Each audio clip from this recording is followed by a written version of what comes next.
Stephen Colbert's show has been canceled. It's great. Great news, is it not?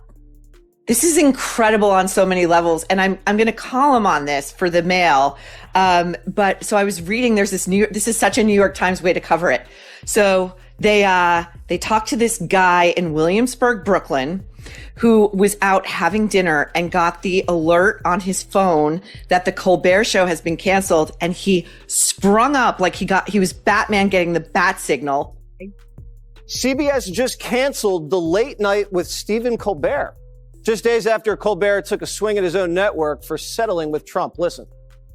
This kind of complicated financial settlement with a sitting government official has a technical name in legal circles. It's big fat bribe.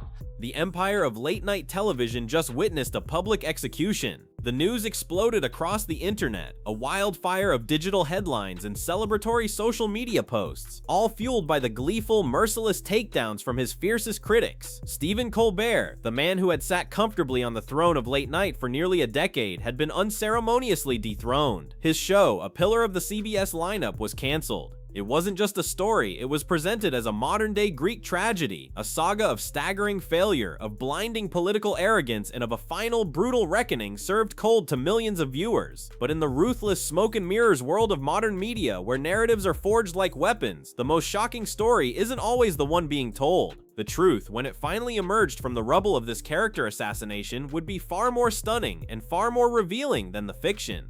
Look, he's a terrible man. I really think he's just not a good guy. I mean, he completely took that show, which was a great sort of platform in nighttime television, and the Ed Sullivan Theater, and completely drove it into the ground. He had originally been at Comedy Central, where he was more comedy.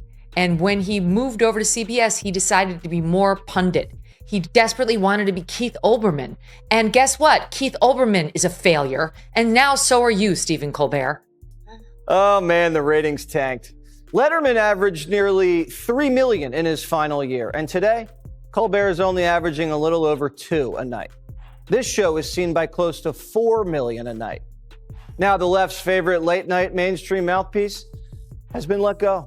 The annihilation began with a victory lap from his rivals, who circled his supposed career carcass like vultures relishing a long-awaited feast. Megyn Kelly and Jesse Waters didn't just report on Colbert's rumored demise, they performed a meticulous, televised intellectual autopsy, dancing on the grave of his legacy with undisguised glee. They painstakingly painted a picture of a man who had inherited a kingdom and through sheer hubris had burned it to the ground. Colbert, they claimed, had taken the iconic Ed Sullivan Theater, a stage consecrated by American cultural legends like the Beatles and Elvis Presley, and transformed it into a hollow, self-referential echo chamber, a one-man cult of personality. He was no longer a comedian, they insisted. He had become a smug, insufferable pundit, a man who had traded the difficult art of joke-telling for the cheap, easy thrill of political posturing. Jesse Waters delivered the most damning verdict, claiming Colbert desperately wanted to be Keith Olbermann, another fiery liberal commentator whose star had burned brightly before spectacularly flaming out. The unspoken message was a chilling prophecy. Olbermann was a failure, a cautionary tale of what happens when rage replaces wit.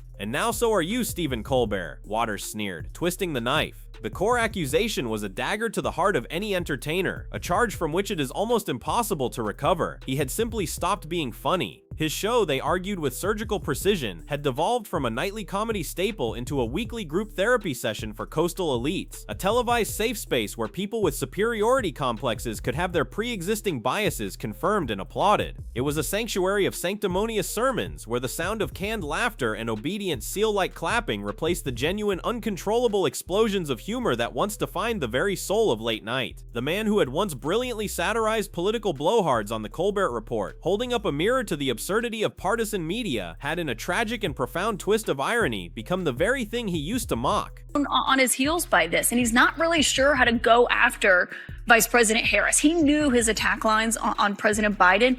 He really has struggled with how to go after someone who's 20 years younger than him, who is a different gender, a different race. It's kind of been this moment where he has not been able to coalesce around a single attack line. I know you guys are objective over there, that you just report the news as it is. No, I know. CNN makes it. I know. Is that supposed to be a laugh line? I wasn't supposed to be, but I guess it is. Unbelievable. Her appearance on Stephen Colbert last night was next level. He's so gross. So gross. I remember the Stephen Colbert who tried to just make us laugh, who is like kind of fun, and who, while we always knew he was leftist, didn't realize he hated the other half of the country so much. His nightly monologues were no longer jokes. They were lectures, thinly veiled political diatribes delivered with a self-satisfied smirk. His punchlines were no longer sharp, unexpected, and insightful. They were soft, predictable jabs designed not to provoke thought or laughter, but to elicit claps of agreement from an audience already on his side. They pointed to his infamous skits during the pandemic, where he danced around with giant vaccine needles, a performance seen by half the country not as comedy but as cringe-inducing propaganda. They described an audience full of people clapping like seals at a fish market, rewarding him for validating their worldview rather than for being genuinely witty. It was a brutal, meticulous portrait of a comedian who had lost his way, trading his jester's cap for a professor's podium and alienating half his potential audience in the process. And then, as if the narrative needed more fuel to burn hotter, a real-world scandal erupted, pouring gasoline on the fire. A Fox News alert broke with stunning, almost unbelievable news. A major breach of security on Capitol Hill, orchestrated by none other than Stephen Colbert's own production staff. The details were shocking and played perfectly into the hands of his critics. At least 7 people working for his show, part of a team filming with the crude puppet Triumph the Insult comic dog, were arrested and jailed for unlawful entry. They had been found roaming the halls of the Longworth House office building after hours, unescorted, long after the building was closed to visitors. In the hypersensitive, politically charged atmosphere of post-January 6th Washington, D.C., the incident was a gift from the heavens for his opponents. It was immediately and effectively framed as proof of the blinding arrogance and utter recklessness of Colbert's operation, a perfect, undeniable example of a liberal media elite that believed they were above the law and that the rules simply didn't apply to them. While the charges against his staff were eventually and quietly dropped by federal prosecutors, the damage to the public narrative was permanent and severe. The story was no longer just about declining ratings or stale preachy jokes. It had escalated into a national security scandal that reached the very halls of Congress. It fed the perception that Colbert's kingdom was not just failing creatively, but was fundamentally corrupt, hypocritical, and out of control. His rivals masterfully used it to draw a hypocritical contrast, loudly wondering what the reaction would have been if a conservative media figure's staff had been arrested under similar circumstances. The story added a tangible, almost criminal element to his supposed downfall, making it feel all the more real, all the more deserved in the eyes of his ever-growing number of detractors. Fox News alert breaking right now. Word of a major breach of security on Capitol Hill. At least 7 people who work for the comedian Stephen Colbert were arrested and jailed last night for breaching the Capitol building. Here's what we know right now. Capitol Police were called around 8:30 p.m. Thursday night for a disturbance at the Longworth House office building. These individuals, who we've confirmed work for The Late Show, were seen roaming the building while it was closed to visitors. Well, Colbert went out there and cried. Do we have him ripping on it? I don't think we have that. But anyway, he went on there recently and he ripped on his own employer for this settlement. And that's why the left is like, oh, the optics are terrible. Like, this was clearly just like they fired Colbert to satisfy Trump. Number one, if that's true, you can put another feather in Trump's cap for doing something great and making America great again. Okay. Number two, there's zero proof to that effect whatsoever. And Sherry Redstone, who is the head of CBS, has known that Colbert is a chief Trump antagonist and that Trump hates Colbert since the beginning of Colbert and Trump as, dual public figures. But the most damning piece of evidence, the single detail that made the cancellation seem not just plausible, but absolutely inevitable, was the cold, hard money. A shocking report surfaced from Puck News, a highly respected industry outlet known for its inside scoops and financial reporting. It claimed that behind the glittering facade of celebrity guests and the bright studio lights, Colbert's show was a financial black hole. The report alleged that the show, with its colossal production budget of over $100 million a year, was hemorrhaging cash at an alarming rate. It was reportedly losing more than a staggering $40 million a year. The numbers were astronomical, almost inconceivable for a show perceived as a network flagship. It painted a grim picture of a program that was actively sinking the ship. No network, no matter how powerful or prestigious, could sustain a loss that massive forever. Not in the modern era of streaming wars and shrinking ad revenue. This wasn't about politics or culture wars anymore. This was about the brutal, unforgiving calculus of corporate finance. The critics pounced on the figures, wielding them as the the ultimate proof of his failure. They pointed to Colbert's own lavish, reported $15 million a year salary, framing it as an obscene reward for a show that was actively bankrupting its network. In the cutthroat world of corporate media, where shareholder value is God and quarterly earnings reports are the Bible, a $40 million annual loss is a death sentence. The writing wasn't just on the wall, it was written in bold, unforgiving red ink on a balance sheet in a Paramount Global boardroom. The narrative was now complete and seemingly unassailable. He wasn't just unfunny and scandalous, he was catastrophically unprofitable. His cancellation was simply a matter of when, not if. Would you look at this? There are quite a few billionaires who support you. You are from Northern California, after all, where they grow them in fields out there. Who's your favorite billionaire? Because we all have a favorite billionaire. On three. 1, 2, 3. Oprah. I'm sorry.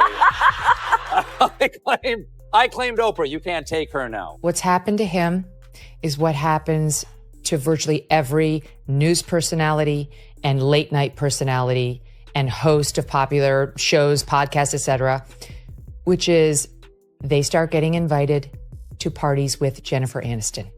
And let me tell you something else. This just hit from reporter Matt Bellany, founding partner Puck News, and formerly Hollywood Reporter. The timing and optics, he says, are terrible for the Colbert cancellation. Not true, not true, not true. The timing and optics are perfect. Only leftists think that the timing and optics are terrible because they think somehow this was retaliatory because Stephen Colbert was ripping on CBS for entering into that $16 million settlement with Donald Trump, who was suing them over the 60 Minutes Kamala Harris interview and the edited clips, claiming it was a deceptive practice under Texas law.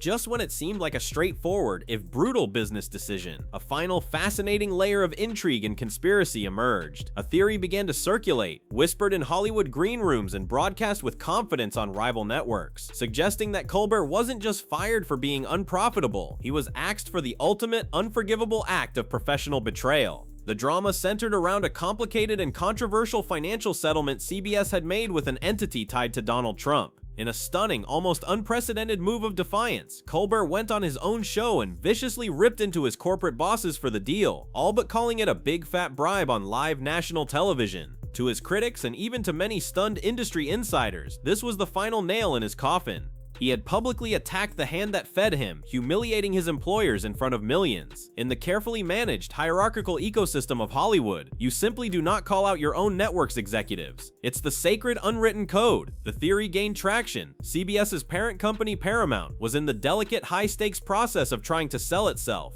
The last thing its owners needed was a rogue multi-million-dollar host sabotaging potential deals by antagonizing the entire political right and creating corporate chaos. It was a power play of the highest order. Colbert, in a fit of what he saw as righteous indignation, had picked a fight with the powerful people who signed his checks. His cancellation in this version of the story wasn't just a business decision, it was their brutal, decisive response. A message to all other talent, stay in line. The case was now closed. The evidence was overwhelming, coming from all sides and painting a complete picture of failure. A toxic, politically divisive host who had alienated half the country, tanking ratings that were a pale shadow of his legendary predecessors. A humiliating and serious security scandal in the nation's capital. A catastrophic, undeniable $40 million annual loss. And a final suicidal act of corporate betrayal against his own bosses. The story was perfect. It was a complete, compelling, and satisfying narrative of hubris meeting its inevitable, spectacular downfall. It was a story everyone wanted to believe, but as the dust settled and the victory laps were gleefully run, a single inconvenient fact emerged from the wreckage. A detail so profound, so jarring, that it didn't just challenge the story, it vaporized the entire narrative. The whole thing was a lie.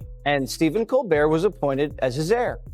Despite Colbert making a name for himself as a partisan cable news comedian, the country was told he'd be a host for all Americans. Obviously, the character he does on Comedy Central is going to be ending, but then he's going to bring Stephen Colbert to the table. And we have no question that this guy is so talented that, you know, the persona of Stephen Colbert is going to work so well in late night. It's going to be original, it's going to be smart, and it's going to be different than what anybody else has. George Clooney and Jeb Bush were the guests of his first show. But things got a lot worse after Trump beat Hillary. Colbert caught a wicked case at TDS and he never recovered.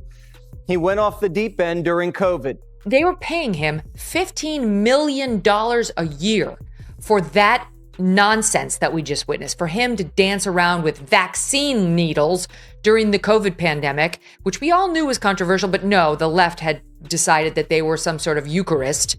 And for $15 million a year on a show that's losing $40 million a year, he had to see the writing on the wall. In fact, you could make a good argument that he went out there on that Monday and did that so he would have something to point back to as why he got fired, when he knew all along his ratings were totally shitty and he didn't know how to book for late night. His guest, the last night he was on, Maureen, this is late night television.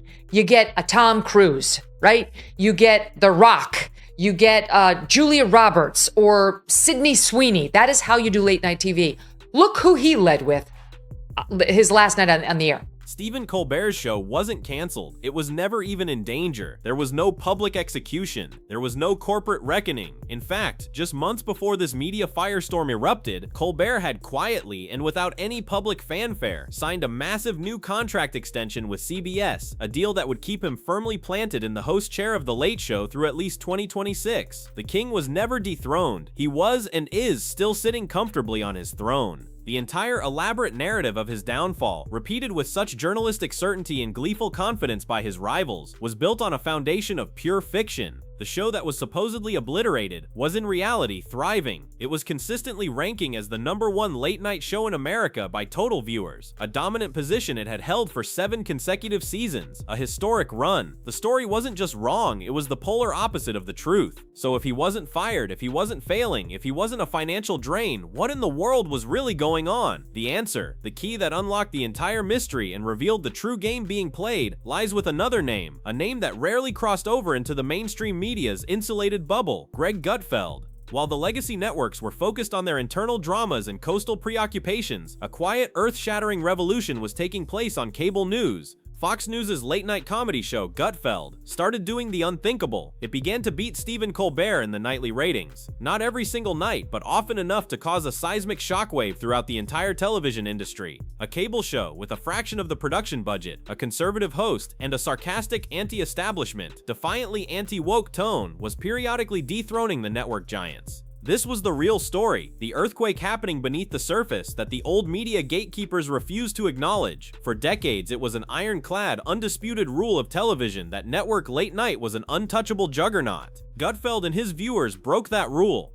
As Paramount's owners are trying to get the Trump administration to approve the sale of our network to a new owner, Skydance. Some of the TV typers out there are blogging that once Skydance gets CBS, the new owner's desire to please Trump could put pressure on late-night host and frequent Trump critic Stephen Colbert.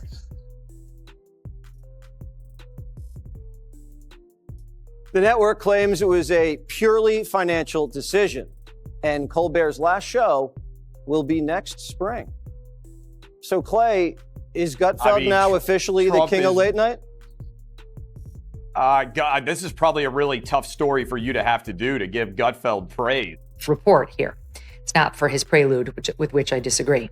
He says he says Colbert's show costs more than $100 million a year to produce and is losing more than $40 million a year. That's unbelievable. So net, it takes in about 60. It's losing $40 million a year. He writes CBS execs had been mulling for a long time whether to pull the plug. This was the true source of the Colbert is failing narrative. It wasn't born from any objective reality, but from the spectacular, undeniable success of his direct ideological competitor. His rivals at Fox News weren't just reporting on his rumored death. They were actively trying to speak it into existence because for the first time in history, their own champion was strong enough to challenge him for the crown. The attacks from Kelly and Waters were not journalism. They were a brilliant and ruthless piece of psychological warfare. They were designed to create the illusion of a collapse that wasn't actually happening, to demoralize Colbert's audience and to energize their own. They were fighting a bitter culture war, and Stephen Colbert wasn't just a comedian, he was the ultimate symbol of the establishment they were trying to tear down. So a viral rumor, a vicious media firestorm, and a bitter war for the soul of late-night television all culminated in a shocking and deeply revealing twist. Stephen Colbert survived the fake cancellation with his lucrative contract and his #1 ratings intact, but the episode exposed the deep, bitter fault lines that run through modern American media. It revealed a terrifying new landscape where powerful, emotionally satisfying narratives are more influential and more widely believed than concrete, verifiable facts. It showed that audiences are now so deeply entrenched in their own echo chambers that a complete and utter fantasy can be packaged and sold as the gospel truth, simply because it confirms what they already desperately want to believe. The war for America's attention is no longer just about entertainment. It's a daily battle of competing realities, fought in our living rooms and on our phones. And as the dust settles from this phantom fight, one has to wonder, with a sense of unease, in an age where truth itself is up for debate, who will be the next target? And in the ensuing information war, will the facts even stand a chance?